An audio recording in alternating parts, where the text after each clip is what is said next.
Hello and welcome to Referendum Reel number 1. Today we're exploring what are referendums. In Delaware, school districts cannot raise local taxes on their own. Any increase for operating funds must be approved directly by the community through a referendum. There are only two exceptions: the match tax, which allows districts to match certain state programs, and the tuition tax, which funds required services for students with disabilities educated outside the district. Because those are mandated by law, they do not require voter approval. But every other local tax increase must come before the community. A referendum is simply a tool a school district uses to ask the community for permission to raise local revenue.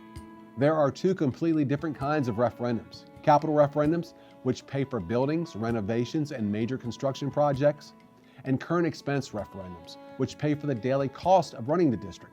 Things like staffing, utilities, transportation, technology, and school safety. A capital budget builds the building.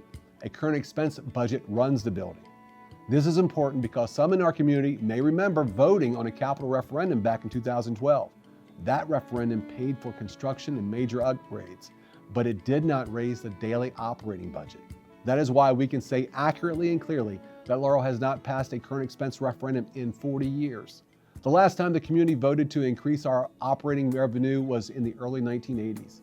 So when people ask, how can this be the first one in 40 years when we voted in 2012? The answer is simple. 2012 was capital, 2025 is current expense. They do two completely different things. In the next reel, we'll break down what current expense funding covers and why it is the foundation of a functioning school district. Until then, remember, on February 9th, Big Red says, vote for the first time in 40 years.